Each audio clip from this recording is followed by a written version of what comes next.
So I thought I would demystify the recording process a little bit. So whenever I get ready to write, I always open Reaper. I recommend Reaper. I'm not going to get into a big tech tutorial right now, but I could. If you have any questions, go ahead and ask. But what I'm going to do here is I have a template. And just a basic, I call it my basic rock template. It's got drums, bass, a couple guitar tracks. So it's got like 9 tracks, one for synthesizers, one for vocals. I have all my plugins plugged in here. You know, my favorite plugins that I like to use. So I'll do, I program drums. I use Addictive Drums. I use a few others too. This one is my favorite. It's got a lot of beats, and that's why. See, so if you go over here, I'll go in. I'm, writing for the Saint album, so I'm doing a lot of, heavy metal stuff. So I'll come over here and listen to some beats.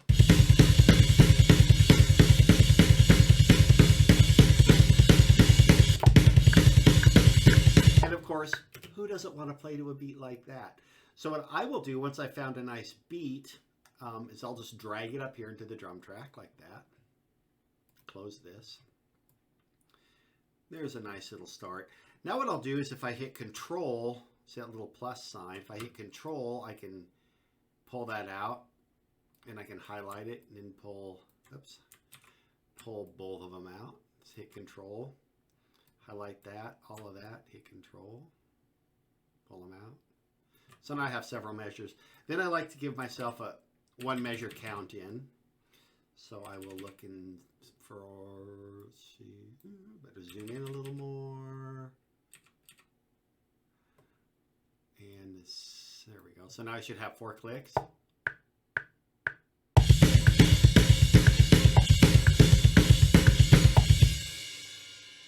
That's usually a good place to start. I think this might be loud. Turn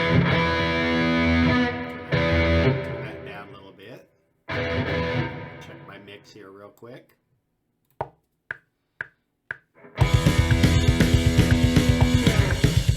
Sounds good. So now I just jam. Now it's just time to jam. I don't try to get like real creative or like come up with the most awesome riff ever. I'll just stick with E or A or D, something that I do all the time, and then record that, and maybe something good will come out of it. So I'll just hit play and record.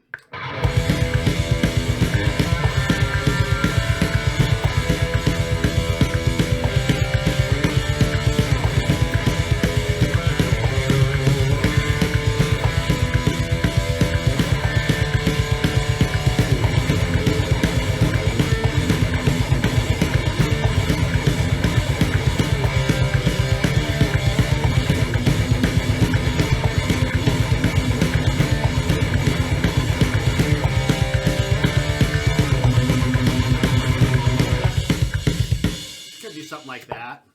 Listen to it. Yeah,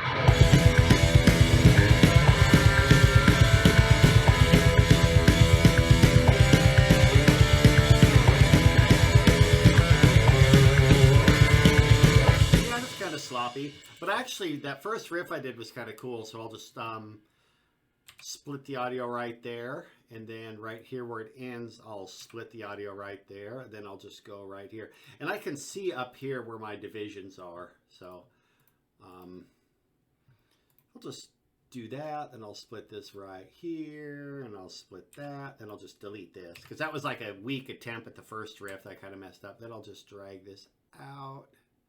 That should fit right in there. So that'll repeat. So it'll sound like this.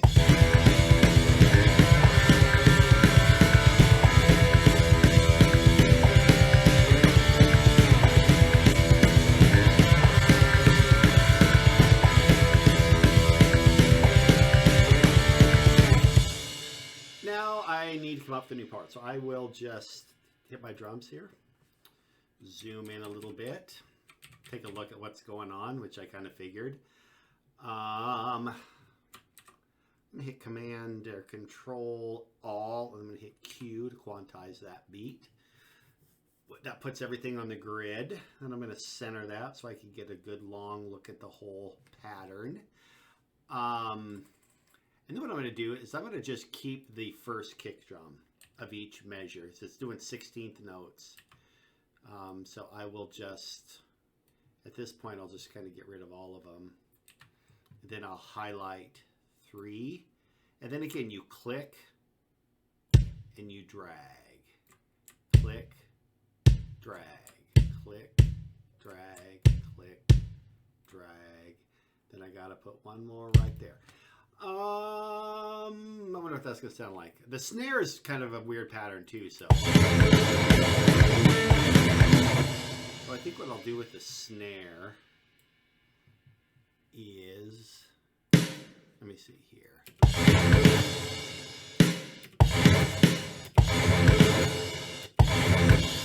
I think I'm going to get rid of all of the, I'm going to do something that's really basic because I just am that kind of guy, so.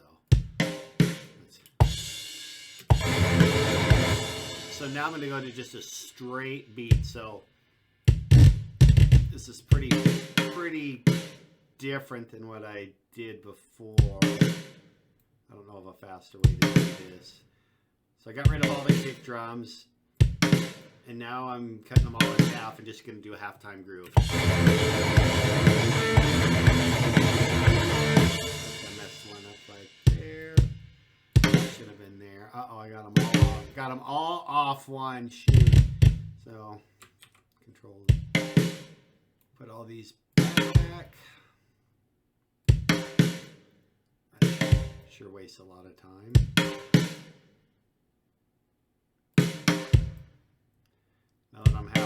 Now that I'm halfway done, I just thought of a way I could have done that faster. But all right, so now it's going to sound like this.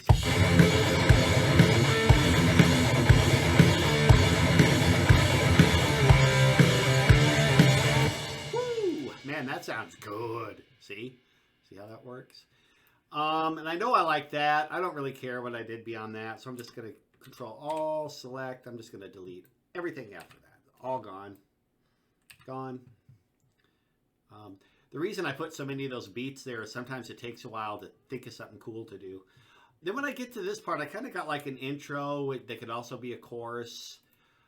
It's doubled, and then I go into this halftime thing. Then what I like to do is grab it all and slide it over and see if it turns around on itself. So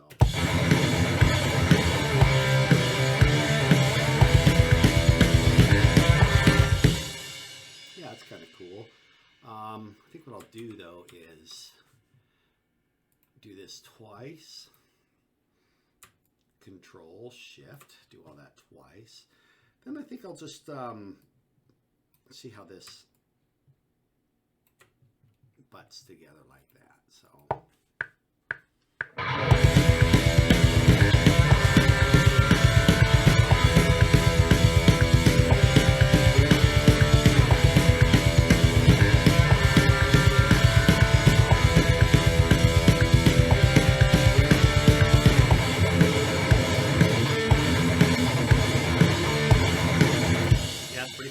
So now what I want is I want to fill right here. So I will open up Addictive Drums again. I'll take out the beats and just look at the fills. And I think I need... I'm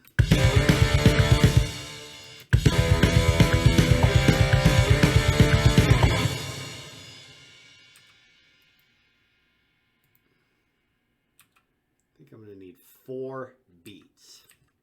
So I'll come down here to 4, listen to a few fills, like this. And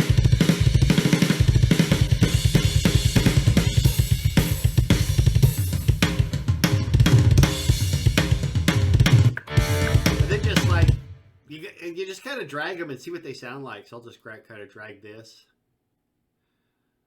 Oops, I took out one too many.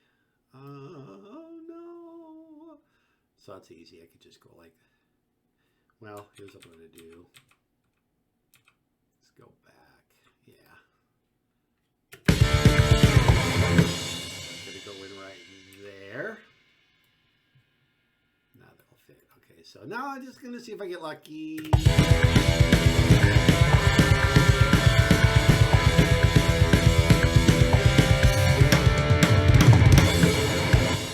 Nope, that didn't work. I wonder what let me see. I got to figure out what I did wrong there.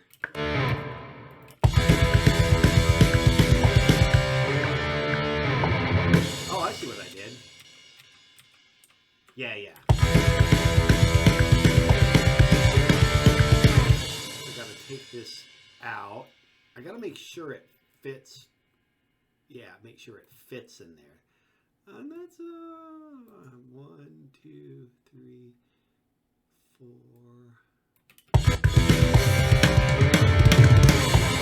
There we go. Yeah, that's pretty sweet. All right, here we go.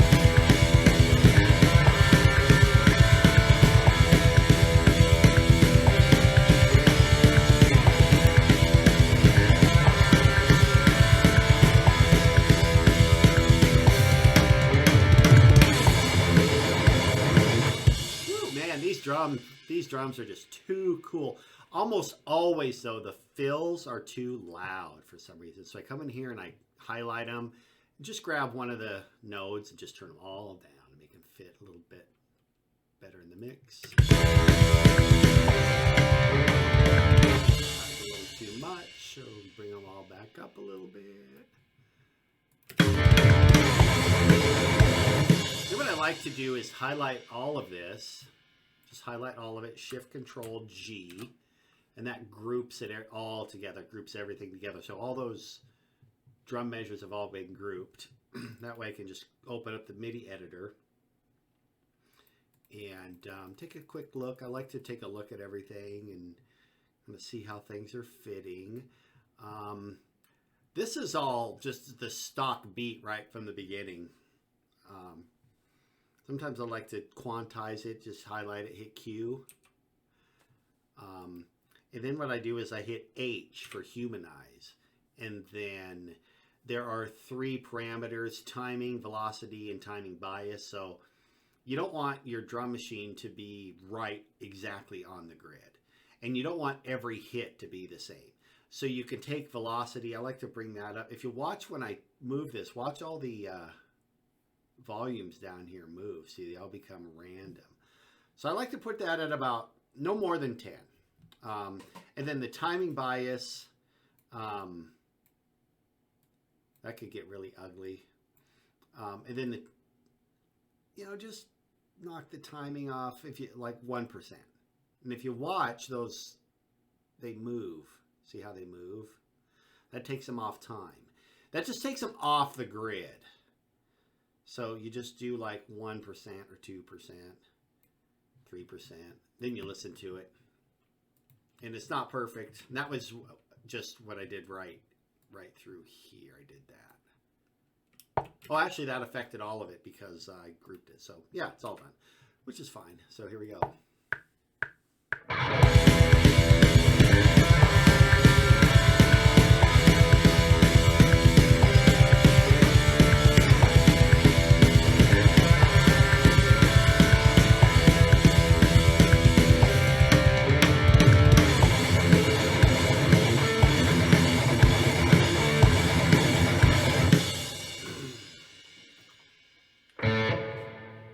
Now what I'll do is add a texture. So I have my little stock things that I do all the time. I like to do octaves that are a third away from the main chord or the fifth away or something like that. So I'll start off with that.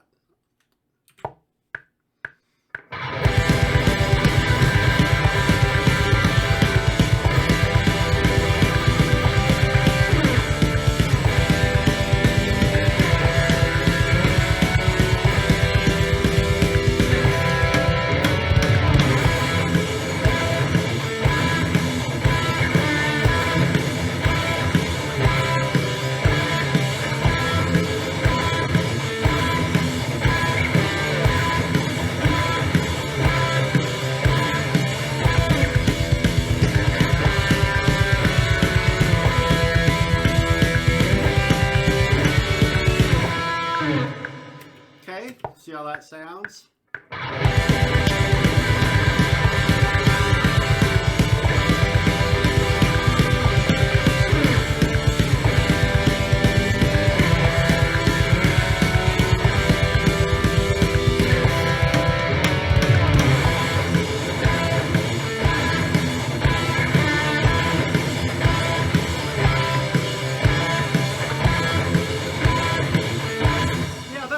I mean, I got off to a rough start, but that's how it goes. You just throw stuff in there and call it a day. Anyway, hopefully just demystifying what it takes. Of course, it takes you a while to get your system up and running, your workstation, your interface, your plugins. We're already there. This is a songwriting process. I'm going to do some more tutorials on how to get this all set up, so stay tuned.